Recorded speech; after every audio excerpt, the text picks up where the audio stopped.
You are very welcome to this quick question answer session where we're going to talk about Putin's North Korea style address, about Crimea a tiny bit, and about how we don't end up losing the information war against authoritarian regimes like Russia and China.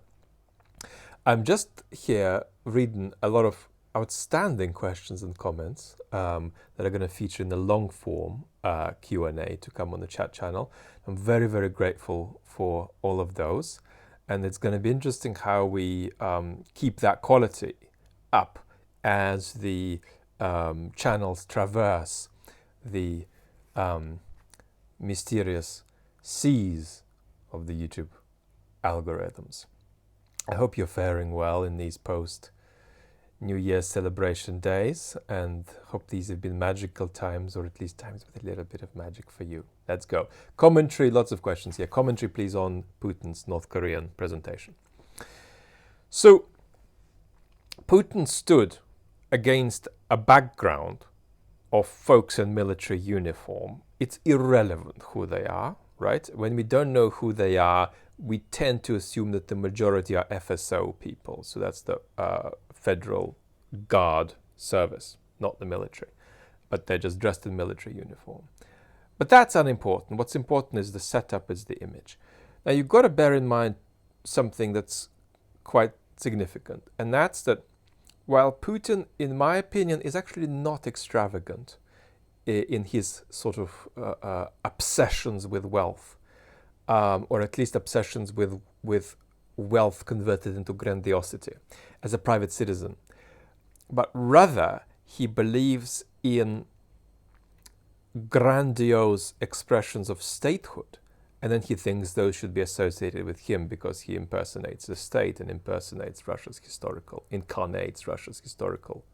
destiny. So he doesn't love vast palaces for himself as a private citizen.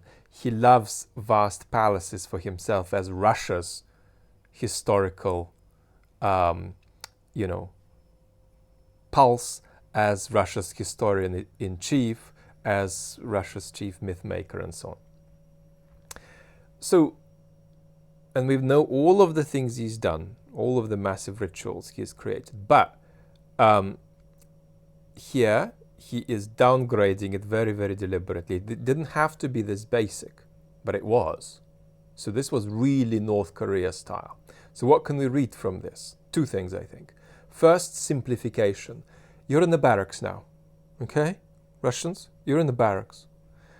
And we, the state, have up to a point possession of you, and you've got to deal with the fact that we're now announcing that you're in the barracks. And in the barracks means simplicity, water, food, fighting if you need to fight, simple needs, but also simplicity of thought. Don't overthink this too much. It's now basically us against them. And what matters isn't whether your country's done bad things here or there. What really matters is that fundamentally, right, you've got to stand up for your country, right or wrong here, and not think beyond that. So your country is right or wrong. That's the sort of invitation to simplify your thought, invitation to simplify your needs. It's a gesture towards simplification and a setting of expectations for the year to come. Rather in contrast to all the previous speeches, which is him with a glass of champagne, always saying, we're going to enrich and not simplify.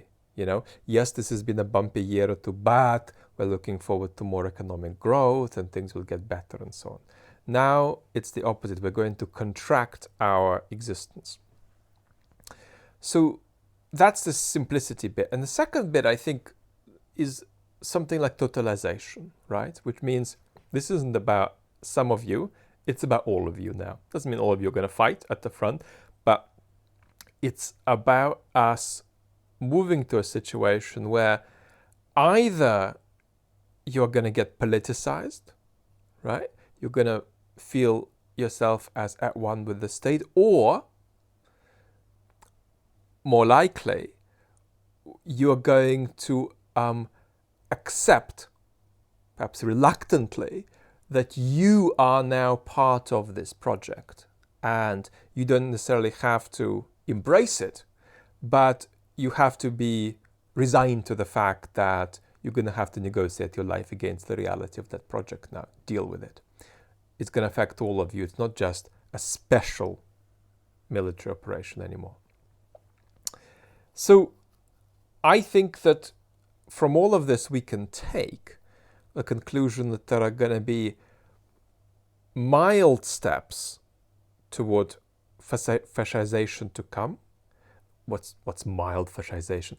Absurd language, sorry. What I really mean is there's going to be an escalation of this totalitarian turn that Russia took, but it's going to be delimited. We're going to go from a quarter to a third, but not necessarily more. Not yet, at least. But that beyond that, we are going to pump out the message and get you guys to accept the message that now you're all part of this. You're all part of it. You might be reluctantly and rather passively part of it, but you're part of it, and you've got to deal with it. So simplification, invitation into simplification, and invitation into resignation of totalization, right? And that might prepare Russians not just for further waves of mobilization, but for any way at all in which the state might now say, this is the thing we're doing which comes first, right? And whatever we need from you, you're going to give. Did Putin's position on Crimea evolve 1999 till 2014?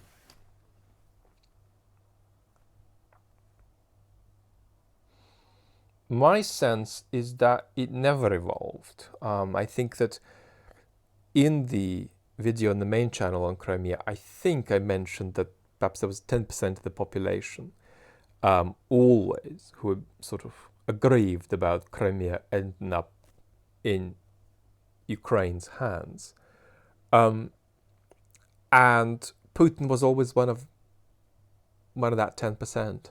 So he wasn't the rest of the population who kind of thought, well, this is a bit weird that Crimea isn't Russian, but so be it.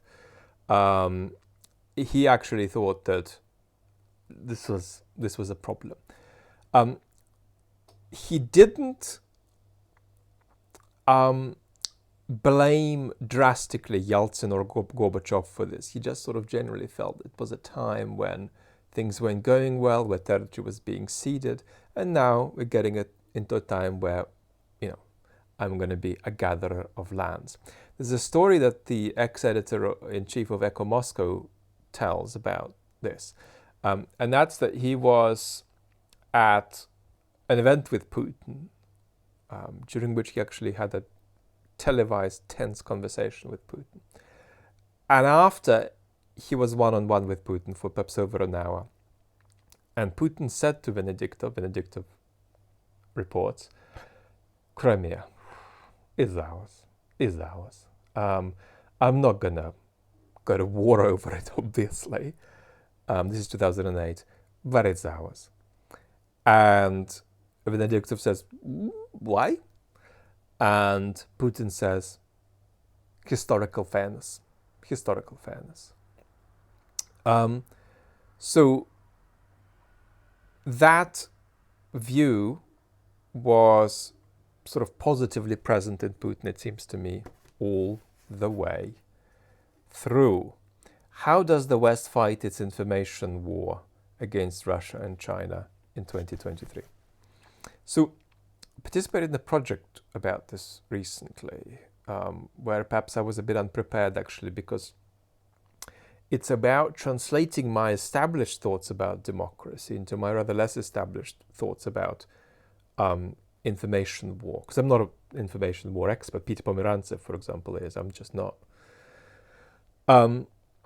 But the key thought, and I tweeted this earlier today, is that there is a tendency for us to say, here come the baddie Russians. Here they are telling lies about the world or lies about us. And we're going to get them back by telling the truth about the world, telling the truth about them, and showing what a bunch of evil liars they are.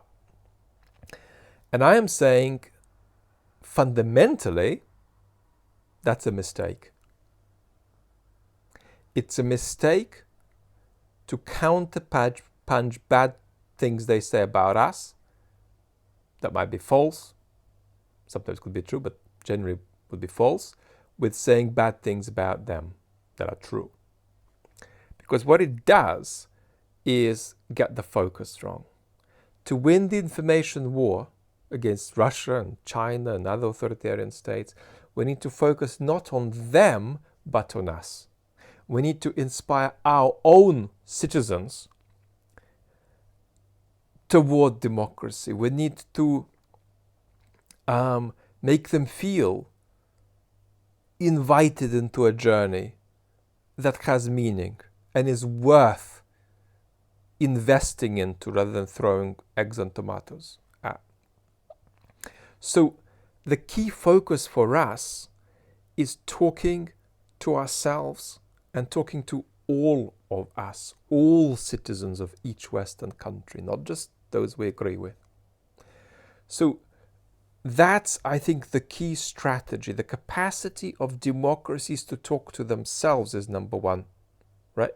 Not to counterpunch. I'm not saying we shouldn't do that, but not to counterpunch against Russian disinformation. Because anyway, underneath the disinformation issues in our society are going to be issues of trust. We're only going to address these issues of trust if we build up our capacity, which we're degrading at the moment, to talk to ourselves. And this is why fundamentally my channels are about Western people, right? Actually, I would argue my channels are, in the first instance, for Westerners, in the second instance, for Ukrainians, and in the third instance only for Russians, who are deeply welcome aboard.